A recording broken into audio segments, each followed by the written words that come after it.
আসসালামু আলাইকুম প্রিয় সুধী, আজকের ভিডিওতে আমরা জানতে চলেছি হজরত শীস আলাইহিস সাল্লামের সম্পর্কে বেশ কিছু উল্লেখযোগ্য ঘটনা, যেই ঘটনাগুলো হয়তো বা ইতিপূর্বে আপনার কখনোই জানা হয়নি। তাই অনুরোধ করব পুরো আলোচনাটি না টেনে অন্তত রাতে ঘুমানোর পূর্বে হলেও শুরু থেকে শেষ পর্যন্ত মনোযোগ সহকারে শোনার জন্য। তো চলুন কথা না বাড়িয়ে শুরু করা যাক। হজরত শীস আলাইহিস সাল্লাম হলেন হজরত আদম আলাইহিস সাল্লামের পুত্র।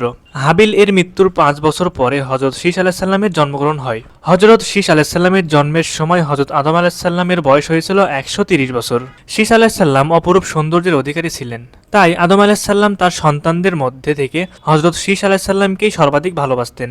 এজন্যই আদম আলাইহিস সাল্লাম মৃত্যুর পূর্বে শীস আলাইহিস সাল্লামকে স্থলাভিষিক্ত বলে ঘোষণা করেছিলেন। হজরত শীস আলাইহিস সাল্লাম অধিকাংশ সময় হজরত আদম আলাইহিস সাল্লামের নিকট থেকে বেহেশতের বিভিন্ন বস্তুর বর্ণনা শুনতেন এবং আসমান হতে অবতীর্ণ গ্রন্থের মর্মার্থ জিজ্ঞাসা করতেন।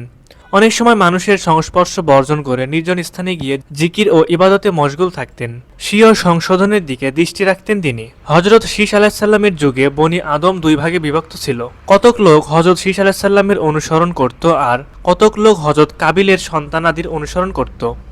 হজরত শীস আলাইহিস সাল্লাম কাবিলের অনুসারীদেরকে সৎপথে আনার জন্য অনেক বোঝালেন, কিন্তু লোক তার উপদেশ শুনে সৎপথে আসলো, আবার কিছু লোক নাফরমানিতে লিপ্ত হইল। হজরত শীস আলাইহিস সাল্লাম ৯১২ বছর জীবিত ছিলেন। হজরত নূহ আলাইহিস সাল্লামের যুগে মহাপ্লাবনে হজরত আদম আলাইহিস সাল্লামের সমস্ত বংশধর ধ্বংস হয়ে গিয়েছিল। একমাত্র হজরত শীস আলাইহিস সাল্লামের বংশধরই জীবিত ছিল।